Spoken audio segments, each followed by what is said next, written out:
displayed up here in the top right. Hopefully it's not too invasive. For now, though, we hop into the first match of the day of this best of 9 between these two teams. I'm Rifkin, joined today by Namshar, a fellow Zerg player, I guess. Well, I shouldn't say fellow scumbag Zerg player, I guess more accurate. How's it going, dude? It's all good, man. All good. Glad to be here. Cool. Starting off here, though, in the bottom right corner of the map, it is the blue Terran player from Invictus Gaming, XY. Allegedly, it's pronounced she, by the way, but I think I'm just going to keep calling him XY because it's safe. Oh, she? Okay. Alright, I didn't know that. But yeah, okay. And in the top left, we have our red Protoss player, playing for Team Liquid, of course. It is Mana. Yeah, Mana, Bunny, two of the probably best new pickups they could have made, I think. Yeah, indeed. It's a really good good match for them, it feels like. Two really good players. Well, I mean, like, Bunny, I think just, like, in general has been really impressive, if we're going to be honest. But Mana, he's been alright. He's never been a player that I think you could ever call bad. Not through any part of his career, not through mouse sports, not through anything. But he's also not exactly been, like, the all-star of the team, per se. The fact that they're starting with him is a bit interesting to me. Because, of course, like I said, Mana's not a bad player, guys. And I don't want to paint this in the wrong picture. But, you know, this is like... You watch the Team Liquid games, they tend to start with hero. They tend to send out someone big early on. Mana either feels very comfortable or he's got plans specifically for Invictus Gaming, I'd imagine, or else I don't know why they change up their usual MO of sending out the heavy hitters first. We'll have to wait and see. He might, do something cheeky here. We already see the 2 gases going down for him, so it's not going to be like a 1 gas gate expand or something like that. So he might be going for, something cheeky here. Actually, thinking back on it, Mana, his PvT is actually not too shabby. The thing is, though, this matchup has changed so drastically over the last 2 months. We've seen, like, those sort of charge lots disappear due to the Widow Mines. Now we've seen Colossus kind of going away due to the SCV pulls. And, of course, let's not forget the most recent change for Terran, where now you can do the transformation servos without upgrading it. I have yet to see that utilized against Protoss, but I'm very excited and hopeful that we will at some point in competitive play. Yeah, I've been seeing a lot of that myself on ladder Terran. Well, as a Zerg player, yeah, that makes sense. I mean, Terran players open Hellions versus you anyways. It's not so common versus Protoss. It's not going to be as common versus Protoss, but yeah, it's going to be interesting. It's quite a cool change, so it's quite a lot of potential there in terms of build orders, even versus Protoss, I'm sure. Oh, he's actually going to go for the Engineering Bay block. Going to lose the SCV for it, though. First blood. That's perhaps the weakest Engineering Bay block ever. It got like 1 second of build time, not even 0.9. I didn't even know you could have decibels, or decimals rather.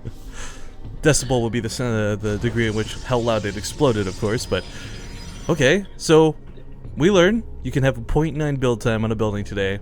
Welcome to StarCraft 2.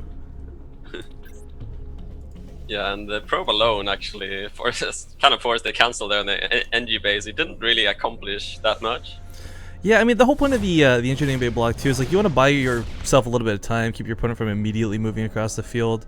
It's not looking like Mana did. Like, he didn't chrono out a Zealot, he didn't chrono out a second Stalker, and he's not going for that like Mothership Core poke with this. So, I mean, the Engineering Bay block wasn't a necessity, but it's always a nice thing to have. Yeah. And I'd say it was kind of nice for Mana there as well, because he did open like the 2 gases, so I don't even think he had like the money to place the Nexus when the NG Bay went down, and I'm not sure if XY actually knew about that, but a bit of a he hasn't actually scouted the main at all, XY, so ooh, it's a bit unfortunate. It's funny too seeing him not go for that Reaper. The Reaper in this matchup I think is so crucial, not because it can do any damage, and who cares if you kill a probe or two, but the scouting it provides is big. You see the best PvT, TVP players, either side of this matchup, scouting is everything. Whether it's like perfect observer positioning, whether it's the Reaper scouting the Robo Bay timing versus the Twilight Council. I mean, for XY to play with a lot of Marines like this isn't bad. He's just playing blind, which is always risky no matter what race you are. Yeah, he has no, like, look at his vision. It's got no information at all about what Mana is doing. So that's, actually, look at his Marines positioning as well. Well, it's funny too because he actually didn't even see the Nexus that came down after his Engineering Bay, but got blocked. I mean, yeah, technically, there's nobody else on the field according to his vision. Yeah, and I mean that could be imagine if there was an Oracle flying into the main base of XY like kind of soon. Like he wouldn't be ready at all for that. So Now it's worth noting just while we're on the pause screen here, guys. If you don't know, Team Liquid is seriously, I think, 7-1 at the moment in map scores. Maybe it's I think it's maybe 8-1 now or something after that last game. It's either 7-1. Yeah, I had that thing open. Okay, perfect. So it's 8-1 right now. The reality of today's matchup is, of course, Team Liquid, I don't think really needs to win this. I think at this point, it's pretty safe to say they're going to make the top 4 of the season. There's no, I mean, like, I can't think, because we've casted a lot of this, like, I can't think of anyone who's, like, immediately going to bump these guys out of the top 4 slots anytime soon.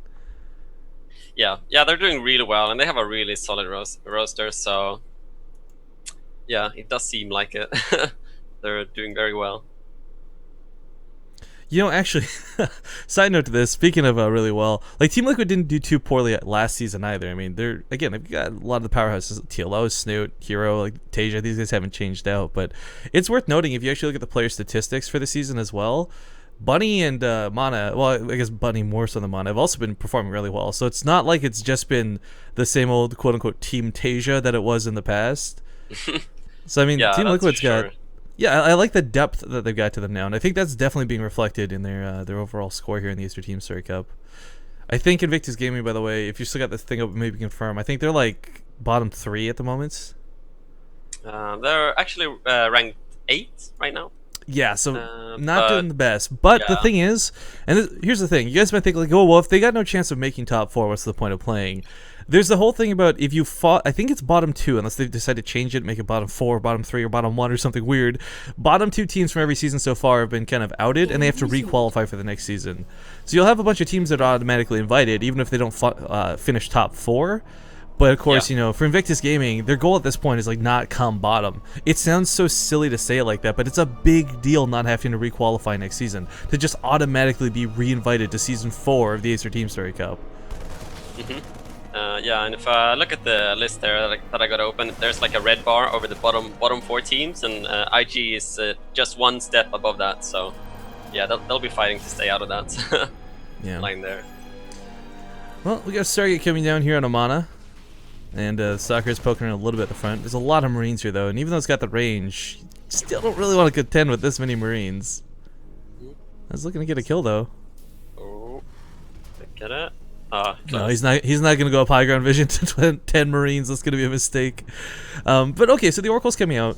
But it's worth noting, XY was already ready for this. Like, the reason his Marines were out of position for the stock in the first place was because 6 were moved to the mineral line in order to catch an Oracle when it comes.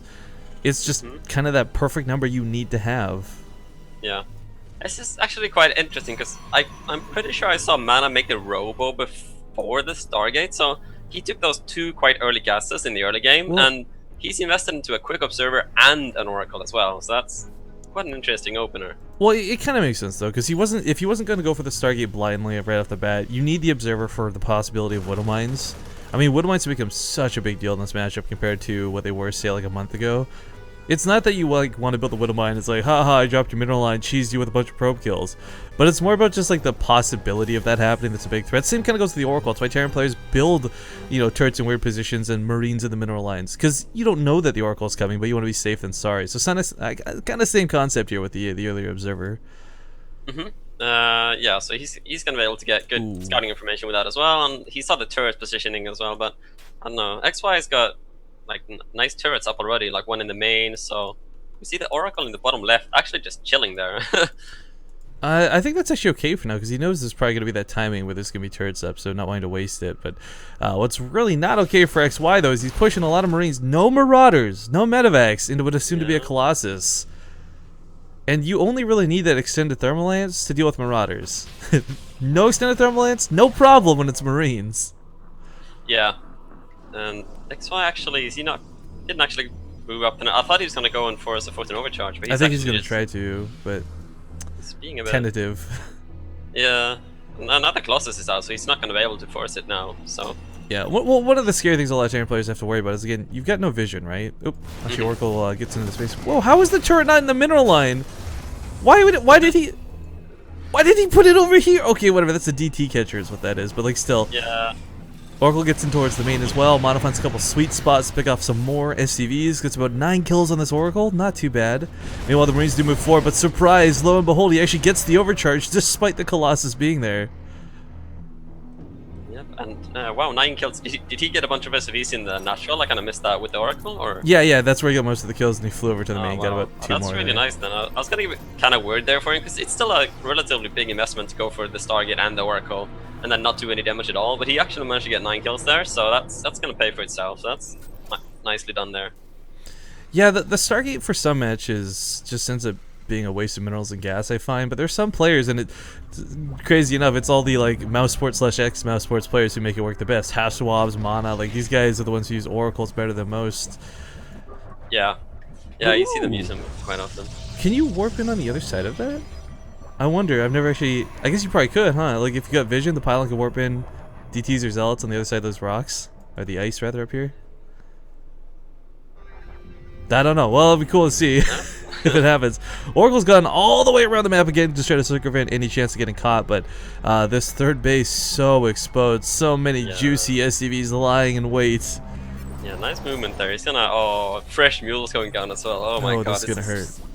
Yeah, this is disastrous. This is what I'm talking about, though. It's Mana, it's Hashwabs. Like, these guys are so good with their Oracle control. It's a cut above the rest, and now up to 16 kills, still alive. It can try and run away, and maybe a dodge out the Razor shit. There we go. Let's not forget, I was going to just talk about the Revelation that can pop down as well, so now he knows where all the medevacs are for the next minute. Boy, this isn't frustrating to deal with. Yeah, really nice usage of the Oracle here. I was actually doubting that he's going to be able to accomplish much at all, but he's, that Oracle has done a lot for itself. I thought XY was looking pretty good as well because he opened CC first, and he had a really quick third CC, and he didn't really lose any units early on. But now this Oracle has done quite a bit of damage, and Mana going for the third base of his own, so he's looking in good shape right now. Yeah, worth noting too. I didn't actually catch this. We already have a Ghost Academy down. This came really early, so the potential of Ghost is gonna be fantastic. I mean, granted, Mana has actually just thrown down his Temple Archives and have Storms and such available in due time. But earlier EMPs are not bad. I mean, if you've got a low Viking count, the best way to make them more effective isn't like 10 more Vikings. It's a Ghost EMPing the Colossus. Indeed. And I mean, it's going to be really nice for him now preemptively as well, since that Temple Archive did go down. Man, I'm not going to try and stick on like mass Colossus that I have seen a few times recently. People going up to like 5, 6 Colossus and a lot of Stalkers, but man, I'm going to be going for that quick Storm. And only 1 Sentry, so he's taking up really quickly. I mean, the Sentry, it's kind of cute actually just having 1 Sentry out. This will be nice for Guardian Shields. You're not really going to get... You don't... there's so few situations where a Protoss player can actually find effective force fields versus Terran. I mean, there are good ones, don't get me wrong, especially when SCVs are pulled, like we have happening right now. Oh, God. This is at a really unfortunate timing, though, because look at this. Storm's going to be finished by the time they get over here. Yeah, indeed. Bit unfortunate, but as we talked about before, he does have those ghosts. He's got 4 ghosts with this army, so if he's careful and lands good EMPs, this could do really well. Oh, wow. Did he just get... Oh, Revelation, sorry. I was like, what? We got all these blinking red lights in the middle of the map. What just happened? Did a storm go down or something? But yeah, there's a lot of SCVs in the front line, guys. These are meant to buffer hits. It's a weird thing to consider, but if it gets the bio that much closer to the actual army, and if it keeps the zealots back, it's worth doing.